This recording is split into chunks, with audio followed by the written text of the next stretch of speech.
नमस्कार, मैं हूं आपके साथ अर्जुन खजूरिया और आपका स्वागत है एसजीवी न्यूज पर। इस वक्त अगर बात की जाए दिल्ली की, तो दिल्ली में राजनीति गरमाई हुई है। दरअसल क्योंकि दिल्ली सरकार बनाम केंद्र सरकार की जो जंग है वो थमने का नाम नहीं ले रही है। सुप्रीम कोर्ट की संविधान बेंच ने कल यानी कि 11 मई को अधिकारियों के ट्रांसफर पोस्टिंग का जो अधिकार है वो दिल्ली सरकार को दे दिया था और फैसले के बाद ऐसा लगा कि अब कुछ बदलाव देखने को मिलेंगे, लेकिन इतनी जल्दी कि कुछ घंटे के भीतर ही झगड़ा फिर से शुरू हो गया। दरअसल अगर बात की जाए तो दिल्ली सरकार ने अब शुक्रवार यानी कि 12 मई को दोबारा से सुप्रीम कोर्ट का दरवाजा खटखटाया है।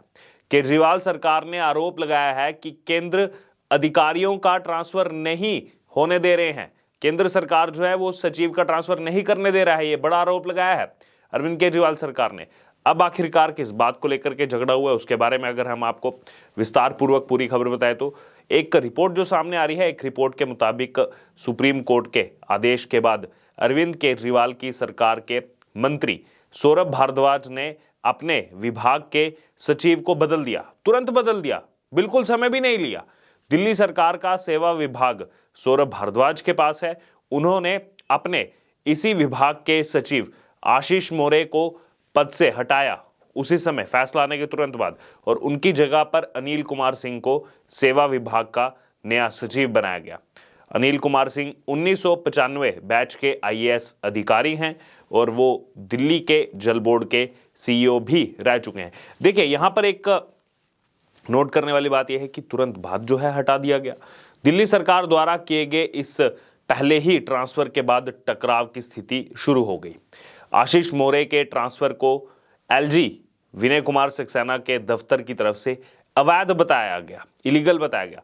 वहीं जो खबरें सामने आ रही हैं, जो रिपोर्ट्स आ रही हैं, उसके मुताबिक दिल्ली के एलजी सचिवालय और सेवा विभाग के सूत्रों की तरफ से दावा किया गया है कि सेवा विभाग के सचिव का ट्रांसफर अवैध, मनमाना और निर्धारित दिशा निर्देशों का पालन किए बिना ही कर दिया गया।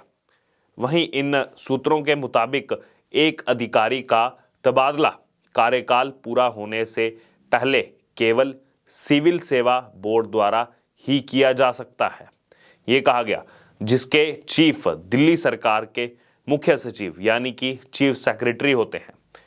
साथ ही अन्य 2 वरिष्ठ नौकरशाह इस बोर्ड के सदस्य होते हैं और सूत्रों का कहना है कि सचिव सेवा आशीष मोरे के ट्रांसफर में इस प्रक्रिया का पालन नहीं किया गया, यानी कि सिविल सेवा बोर्ड द्वारा यह फैसला नहीं लिया गया। यह फैसला केवल अरविंद केजरीवाल ने अपने उससे मनमाने मन से किया।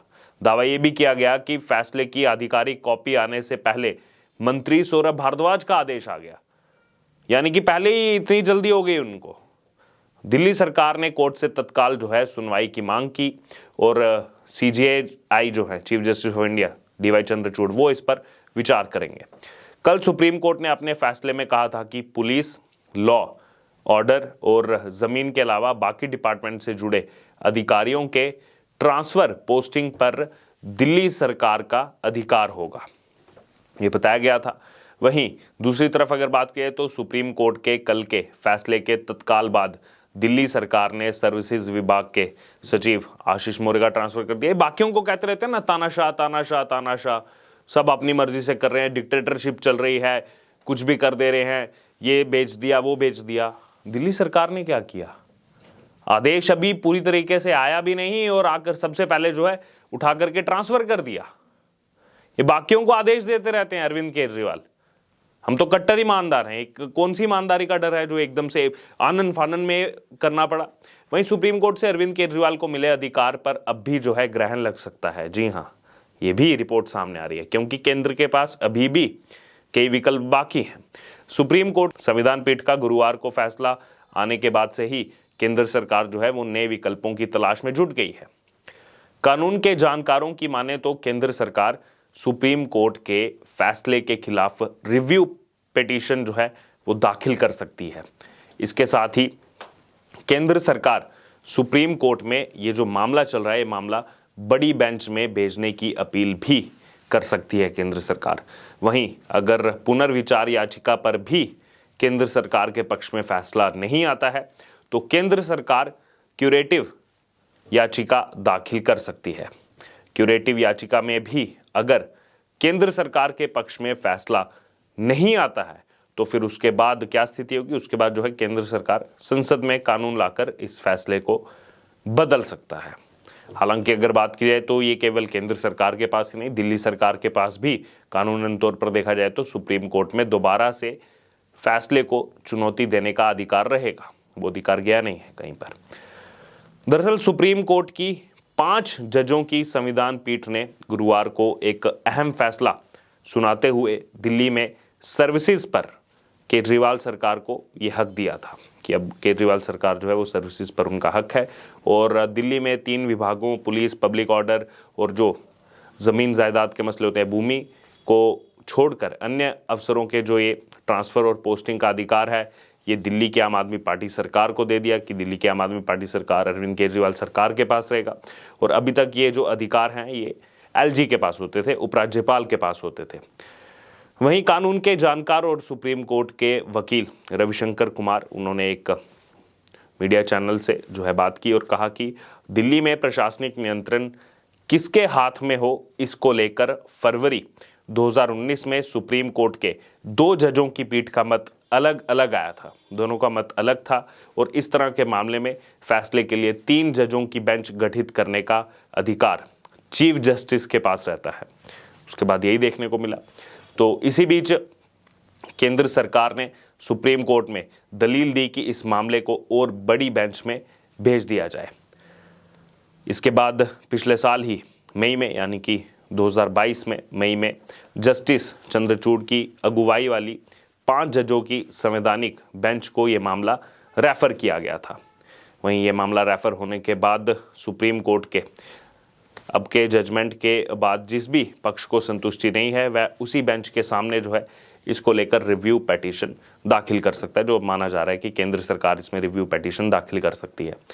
वहीं कुमार आगे कहते हैं कि रिव्यू पिटीशन वही जज सुनते हैं जिन्होंने फैसला सुनाया है। रिव्यू पिटीशन के बाद क्यूरेटिव पिटीशन का रास्ता भी बचता है। इसके तहत जजमेंट में अगर कोई कानूनी सुधार की गुंजाइश है तो फिर उसे ठीक करने की गुहार लगाई जाती है। इसके साथ ही संसद में कानून बनाकर भी इस फैसले को पलटा जा सकता है, ये कानूनी जानकार का कहना है। हालांकि अगर बात की जाए तो अरविंद केजरीवाल सरकार इस कानून को एक बार फिर से अब सुप्रीम कोर्ट में जैसे कहा था चुनौती दे सकती है और अभी जो है सुप्रीम कोर्ट में पहुंच गए हैं कि ट्रांसफ़र नहीं होने दिया जा रहा है। लेकिन यहाँ पर अगर बात की जाए तो सवाल ये भी उठ रहे हैं कि इतनी जल्दी क्या थी, अरुण मोरे से ऐसा क्या डर था जो एकदम से अभी फैसला आ रहा है, दूसरी तरफ अरविंद केजरीवाल प्रेस कॉन्फ्रेंस कर रहे हैं, कह रहे हैं हमारी इतनी बड़ी जीत, और वो उसी समय जो है ट्रांसफ़र कर दिया गया अरुण मोरे को और अनिल सिंह को बना दिया गया सचिव। लेकिन उस पर एलजी ऑफिस के जो सूत्रों का कहना है कि ये कहीं ना कहीं अवैध है, ये सही नहीं है। इसको लेकर अब देखना होगा आगे कितनी लड़ाई जो है वो लंबी चलेगी कोर्ट में। इस पर हमारी नज़रें बनी हुई है और इससे जुड़े तमाम अपडेट के लिए हम बने रहेंगे आपके साथ। लेकिन इस पर आपका क्या कहना है, आपकी क्या राय है, आप ज़रूर हमारे साथ कमेंट बॉक्स में शेयर करें और इससे जुड़े तमाम अपडेट के लिए बने रहे हमारे साथ। धन्यवाद।